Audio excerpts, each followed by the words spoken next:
Gente, Betel era lugar de aliança com o Senhor, de busca pelo Senhor. Isso para gerar uma sabedoria pessoal muito buscada pelo servo dele, Abraão. Betel significa que ali Abraão acumulava prudência, acumulava conhecimento, acumulava discernimento. E isso a gente vê pelas experiências passadas dele, no versículo 3, no versículo 4, onde diz que primeiro ou anteriormente.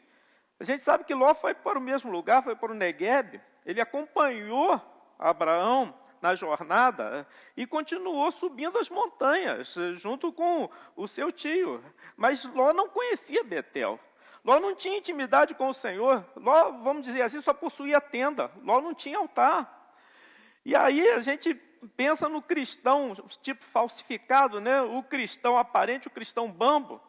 Diferentemente de Abraão, poderíamos comparar um cristão decidido, genuíno, a um cristão sincero. A gente poderia dizer que se o Egito humaniza, lembra que no capítulo 12 havia fome na terra do Negueb, e então Abraão desceu, junto com Ló, seu sobrinho, para o Egito, em razão de uma necessidade física, satisfazer a fome. Se o Egito humaniza, e isso não tem a ver ainda com escravidão, porque a escravidão nesse país está mais à frente, adiante, lá em Êxodo, aqui o contexto é disso mesmo, é da humanidade natural das pessoas. Se o Egito humaniza, então, e o Negueb sinaliza, como quem diz assim, volte para cá, né, aqui é o seu lugar, né, estou lhe esperando, Betel diviniza. E é isso que a gente tem que entender, é isso que a gente tem que buscar. Abraão era esse tipo de pessoa. Diz aqui o versículo 6, que a terra não podia sustentá-los para que morassem juntos. E ainda no versículo 6, que eles não podiam morar na companhia um do outro. Mas não era, e quero que você repare bem, por uma questão de extensão de território. Mas a situação do desentendimento e do conflito tinha a ver exatamente com essa realidade. A realidade de que faltava entendimento, a realidade de que faltava compreensão, faltava pacificação entre os seguidores de Ló e os seguidores de Abraão. O texto fala dos pastores do rebanho de Ló, dos pastores de rebanho de Abraão, que estavam se desentendendo. Quero que você preste atenção numa outra coisa, aí está no versículo 7, segunda parte dele. Quem é que habitava a terra? Os cananeus e os ferezeus. Eles estavam ali naquela região, eles eram os nativos. E eles estavam ali. Gente, terra de incircuncisos, terra de pagãos, terra de gente estranha a Deus. E Abraão e Ló vão para lá. Vão para essa região já habitada por pessoas que não conheciam o Senhor. E do ponto de vista divino, eu entendo que eles vão para lá a fim de darem testemunho. Ou seja, não importa o lugar onde a gente está, não importa para onde a gente se dirige, não importa onde a gente fixa, a gente está ali para, da parte do Senhor, dar testemunho de fé. Em todas as circunstâncias, circunstância de presença, circunstância de intenções, circunstância de atividades, circunstância de relacionamentos, é isso. E dar testemunho perante quem? Perante quem está, perante quem vive, perante quem se encontra no lugar. E aí, Ló e Abraão, como parentes chegados, eles tinham laços familiares. Eles tinham uma ascendência comum. Que os cananeus e os ferezeus se bicassem, isso aí era até natural, né, por causa da situação deles. Mas Abraão e Ló, parentes chegados, Abraão e Ló, que tinham um passado religioso, um passado de conhecimento de Deus, e isso não era de se esperar. E Abraão e Ló tinham esse problema. Se bem que a questão mesmo não estava relacionada a Abraão em si, mas aos pastores de Abraão. Ao mesmo tempo, no que diz respeito a Ló, eu creio que ele sim, Ló, estava muito envolvido no desentendimento, muito envolvido no conflito. Tenho certeza que Abraão repreendeu os seus pastores. Você tira essas conclusões a partir do contexto geral, da história como um todo, a atitude que Abraão teve e a atitude que Ló teve mediante a proposta que Abraão fez. Então, tem certeza que Abraão repreendeu os seus pastores. Ele fez com que eles se sentissem envergonhados por terem brigado com os pastores de Ló. É como se Abraão quisesse criar o gabinete do amor, algo assim, né, usando uma expressão popular nos dias de hoje. E Ló seguramente não repreendeu os seus pastores. E por que eu digo que ele não repreendeu? Por causa justamente da sua postura, da sua atitude. Ló era ambicioso. Ló queria largura, Ló queria extensão, Ló queria a ganância. E a gente nota isso pela sua preferência dos vales bem regados, né? Quando Abraão faz a proposta, vamos separar, você escolhe aí, a Bíblia diz que Ló ergueu os olhos.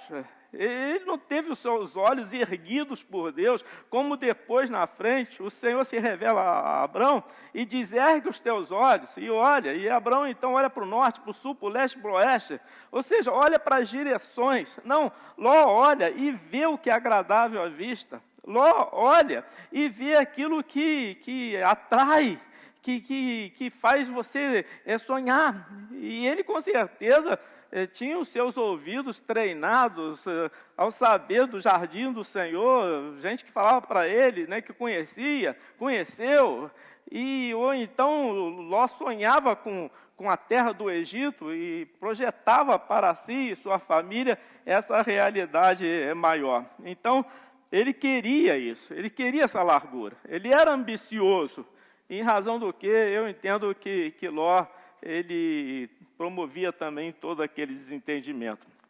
A partir do momento que Abraão percebe que o outro lado, ele insiste na confusão, insiste na querela, insiste na altercação, Abraão propõe a separação. Isso está aí no versículo 8. Então Abraão disse a Ló, versículo 8, não deveria haver conflito entre mim e você, e entre os meus pastores e os seus pastores, porque somos parentes chegados.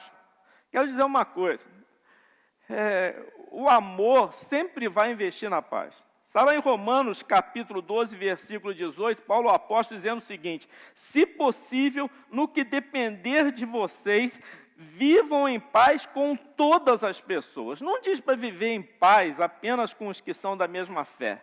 Não diz para viver em paz apenas com os que são da mesma crença. Diz para a gente viver em paz, no que depender de nós, com todas as pessoas. O amor sempre vai investir na paz. Já o ódio sempre vai preferir a guerra. E é isso que eu fico pensando e analisando ao perceber a realidade dos dias de hoje, muitas delas tendo o envolvimento de nós cristãos. Separar os parentes foi uma estratégia de Abraão para que não houvesse mais tumulto, já que Ló não iria tomar uma atitude de conciliação.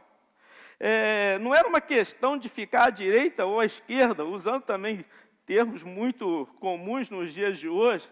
Não era uma questão nem de ficar no centro. Abraão vira para Ló, versículo 8, e diz, olha só, 9, né? 9. Se você for para a esquerda, eu vou para a direita. Se você for para a direita, eu vou para a esquerda. A questão era de acabar com a hostilidade, acabar com a briga, acabar com a pugna. Não era uma questão diferente dessa daí, de ficar à direita, ficar à esquerda, ficar no centro. Abraão tinha uma visão de sabedoria, Abraão tinha uma visão de conciliação, uma visão de pacificação. Abraão tinha uma visão de bênção para os outros, incluindo, já começando pelo seu sobrinho. Essa era a prioridade. A prioridade era essa, não era uma questão de terra, de posse, não era uma questão de espaço, de argumento vencedor. Deixar que o adversário colérico, briguento, belicoso, mal-humorado, siga o seu próprio caminho, se ele quer insistir nessa linha de pensamento e de conduta. Se Ló queria ser assim, queria fazer questão das coisas, queria brigar por terra, queria fixar a posição dele e não abrir mão de jeito nenhum, fazendo birra e etc, então que Ló seguisse essa sua linha, mas não era a vocação de Abraão. Abraão tinha uma vocação sacerdotal, Abraão tinha uma vocação religiosa, Abraão tinha uma vocação espiritual, que nem eu e você. Isso nós temos recebido de Deus. E ele estava ali em Canaã a fim de possuir essa herança sobrenatural. Ele estava ali a fim de tomar posse da promessa do Senhor. Abraão sabia que as armas dele não eram carnais, eram armas espirituais. E mais do que isso, Abraão sabia que havia gente observando, havia gente analisando, havia gente comentando a respeito da vida e do comportamento tanto dele, Abraão, como de Ló, seu sobrinho. Lembre-se que a gente leu aqui que os cananeus e os ferezeus, está lá no versículo 7, habitavam essa terra. E eles eram ímpios, eles eram pagãos, eles eram gente que não conhecia o Senhor. E com certeza amados pelo Criador. A convicção de Abraão era tanta da vocação divina, que ele deixa Ló escolher primeiro, está aí no versículo 10. E aí o que assusta é Ló ter feito a decisão de ir para Zoar. Isso que assusta. No versículo 10 você lê que Ló ergueu os olhos e viu toda a campina do Jordão, que era toda bem regada, como o jardim do Senhor, como a terra do Egito, até a região de Zoar. Isso foi antes de ser. Versículo 11. Então Ló escolheu para si toda a campina do Jordão e partiu para o Oriente. Gente, na revelação simbólica das Escrituras, o que eu vejo aqui é que na terra de Canaã há verdades, há realidades, há promessas e há garantias celestiais. Terra de Canaã significa o lugar onde Deus quer que você esteja. É a posição onde Ele deseja lhe fixar. Já terra de Zoar é uma coisa completamente diferente. Lá na terra de Zoar há enganos, há perigos satânicos, que você conhece a história. Ló foi indo, até chegar às cidades lá de Sodoma e Gomorra, que eram intensamente, malignamente pecadoras contra o Senhor. Se o Egito humaniza, se é uma questão da natureza terrena aqui, e Negueb sinaliza dizendo, venha por aqui, este é o caminho, né, para onde você vai seguir e chegar, a fim de ser e fazer o que Deus quer que você seja e faça. E Betel diviniza, porque é o lugar do altar, é o lugar do incenso, é o lugar do culto, é o lugar da invocação, é o lugar da adoração. Zoar mundaniza. Zoar faz com que quem vai na direção do Zoar é gente que está mais e mais se parecendo com o mundo, com as pessoas do mundo e o comportamento dessa gente. E foi isso que Ló escolheu para si. E é o que eu vejo muita gente hoje em dia fazendo. Ao bater o pé, ao ser colérico, ao disputar posição, ao querer protagonismo, ao desejar que sua posição prevaleça de uma maneira ou de outra, eu entendo que é assim que está acontecendo. Por que a gente não escolhe Canaã? Por que a gente, ao contrário, a gente sempre escolhe, ou então, não eu ou você, mas outros aí, aquilo que é aparentemente melhor, aquilo que é aparentemente mais vantajoso, mais recompensador, mais confortável, da maneira como Ló escolheu. Nós questionamos pelo espaço pessoal, nós questionamos por um lugar amplo para fixar a nossa posição a partir do entendimento que a gente tem de que o que pensamos é o certo, tem que ser do jeito como a gente está falando. E ponto, e nada além disso aí. A gente discute, lute e luta na presença dos outros que estão nos observando à distância, também comentando. Isso é uma realidade. Quantas vezes eu observo e tenho observado ao longo desse problema aí de saúde, pessoas dentre nós discutindo e lutando e fazendo questão dos seus pontos de vista num embate público. E eu penso, como é que os outros, os cananeus e os ferezeus estão vendo isso? Como é que eles estão observando isso? Como é que eles estão avaliando isso? Que acontece muitas vezes entre parentes chegados, ou seja, gente que está do mesmo lado, gente da mesma equipe, gente que deveria ter uma postura igual e única. Isso me preocupa. Ló é típico daquela pessoa que responde, professa conhecer a Deus, e que até anda na companhia destes, como ele andava na companhia de Abraão, mas que age conforme os rudimentos do mundo. Age conforme a maneira de ser das pessoas comuns. Já Abraão representa os filhos do Altíssimo. Abraão representa aqueles que estão seguros no chamado, aqueles que estão firmes na vocação, estão devotos na adoração, estão fiéis no pacto. Abraão representa aqueles que estão plenos das virtudes do Senhor, das virtudes de sabedoria, das virtudes de prudência, das virtudes da mansidão, das virtudes da pacificação, das virtudes do amor. Eu vejo Abraão representando essas pessoas. E mais uma vez, de acordo com o versículo 9, não é uma questão de ser de direita, de ser de esquerda ou de ser de centro. Não é uma questão partidária, é antes uma questão de fazer as coisas da maneira como agrada a Deus. É fazer as coisas da maneira que concilia as pazes, da maneira que pacifica, da maneira que abençoa e que não amaldiçoa. De uma maneira com desprendimento e de uma maneira amorosa. Essa é que é a questão. Eu diria que nós deveríamos, e falo com absoluta convicção, nós deveríamos preservar, e até se for o caso, tentar de tudo para recuperar acessos pessoais, tão importantes para nós, representantes do Senhor, a fim de sermos reconhecidos como obreiros de Deus, que vão ter voz ativa para falar aos outros sobre as questões pertinentes à vida eterna. O que acontece, e assim eu percebo, é que à medida em que a gente não se comporta de uma maneira sábia, no meio do conflito, e conflito pode ser particular ou até envolver mais gente, quando a gente não se comporta assim, a gente despreza os acessos pessoais, a gente dificulta o contato que Deus nos tem dado com as pessoas, quaisquer que elas sejam. A gente prejudica amizades e a gente fica com dificuldade de ser ouvido quando as questões mais importantes da vida são necessárias de falar, como, por exemplo, o que tem a ver com a vida eterna. Abraão era tão interessado na vida do seu sobrinho, tão interessado. A questão da separação, você vai para lá, eu vou para cá, era justamente para evitar a hostilidade, para isso não ficar assim à vista dos habitantes da terra.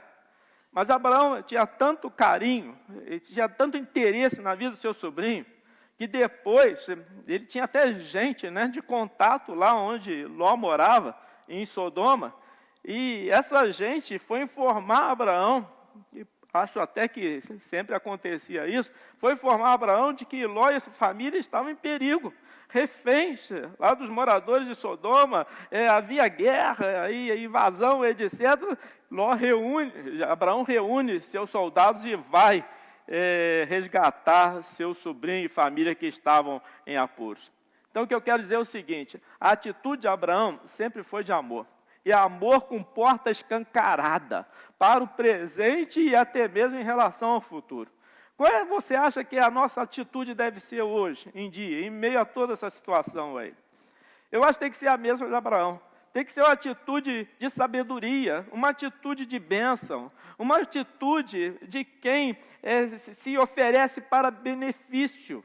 Uma atitude de quem deixa a porta aberta para uma necessidade, para um pedido de socorro, para um conselho.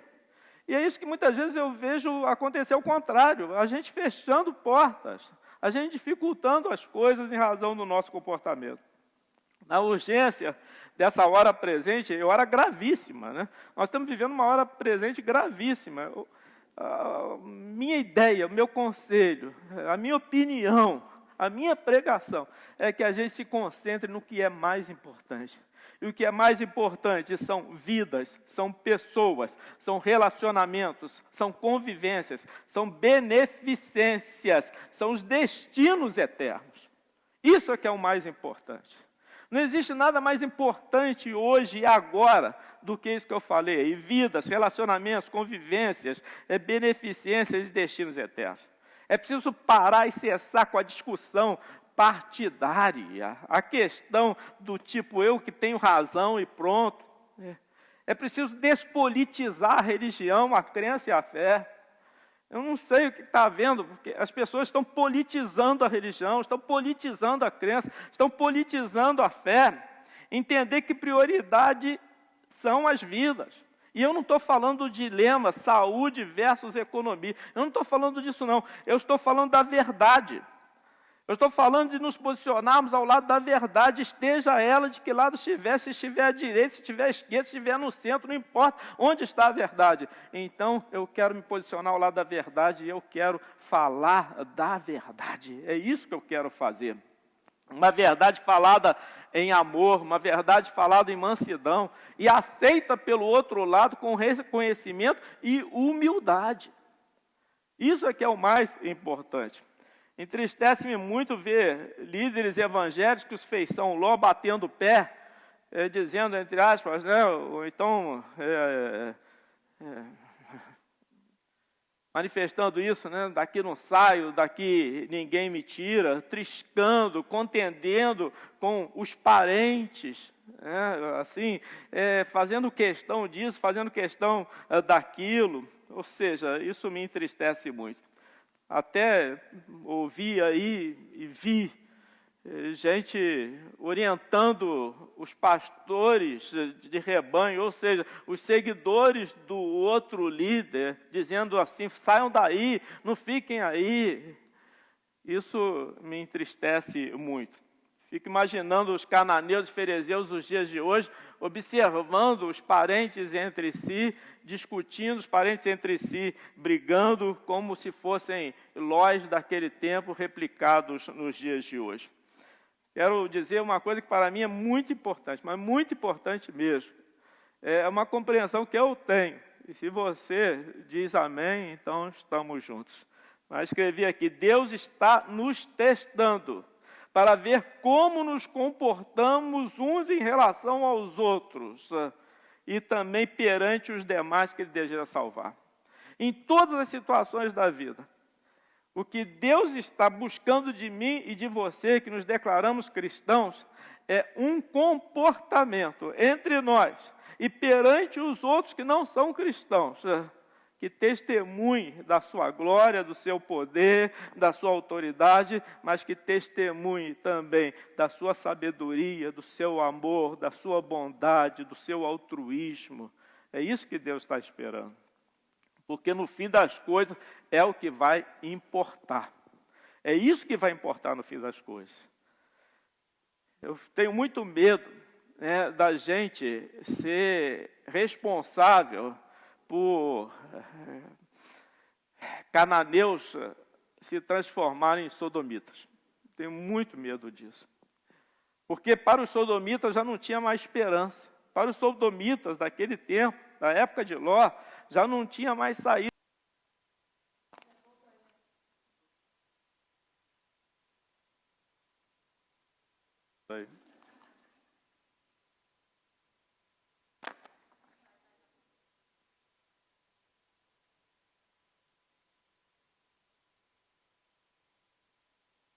Tenho muito medo disso acontecer. Ou seja, a gente, por causa do nosso mau testemunho, a gente fazer com que cananeus que estão ali nos percebendo e com chance de mudança e transformação, eles ficarem tão decepcionados, tão confundidos pela nossa atitude, que acabam virando sodomitas para os quais não há mais esperança nenhuma. Quer dizer que Deus é pacificador, Deus é conciliador, Deus é altruísta, Deus é bondoso. Jesus disse, eu sou manso e humilde de coração. Quero te dizer que o Espírito de Deus, ele convence, ele não obriga. O Espírito de Deus faz sentir, não faz doer. Isso é uma coisa que a gente precisa trazer para a nossa experiência, para o nosso testemunho de filhos de Deus aqui sobre a face da terra. É assim que Deus quer nos ver entre as pessoas. E eu queria orar com você por isso, para a gente ter sabedoria no conflito.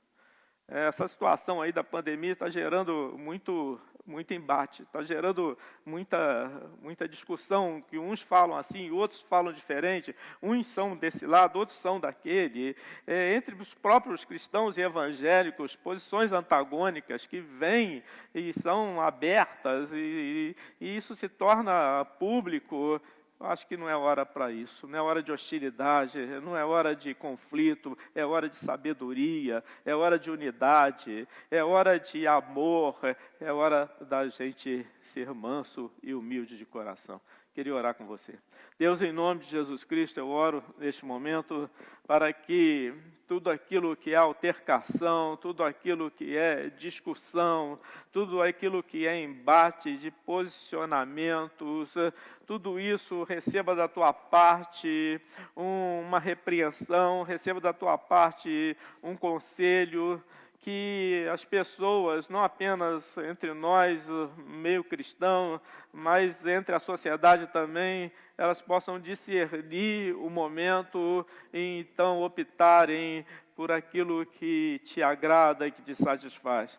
Deus, em nome de Jesus, eu oro para que venha um espírito de conciliação, venha um espírito de pacificação, venha um espírito de unidade, e assim as pessoas possam, pelo menos em relação a nós cristãos, ter um exemplo de quem realmente segue a Jesus naquilo que é virtuoso. É a minha oração em nome do Senhor. Amém e amém.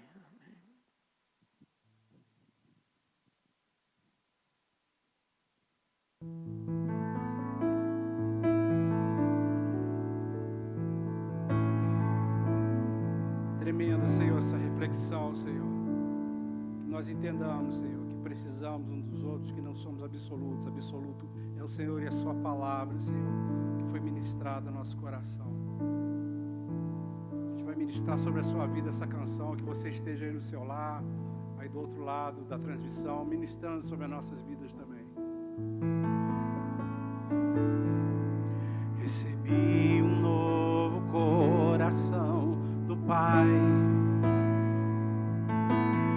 coração regenerado, coração transformado, coração que é inspirado por Jesus. Como fruto desse novo, consideremos, querido, o alto preço que foi pago para nós termos isso. Vivendo compromisso de carregarmos o nome de Cristo, eu preciso de ti, querido irmão, precioso és para mim, querido irmão. Aleluia, glória a Deus. Quero orar, terminando, agradecido pela sua presença, assistência, envolvimento. Vamos falar com Deus. Senhor, muito obrigado por esse tempo que nos encontramos aqui reunidos. Quero interceder pelas pessoas que necessitam de um socorro espiritual, um socorro de qualquer natureza. Que venha a tua graça, que venha o teu perdão, que venha a tua libertação, que venha a tua cura, que venha o teu consolo. Deus abençoa essas pessoas e faz com que elas recebam agora aquilo de que estão necessitando.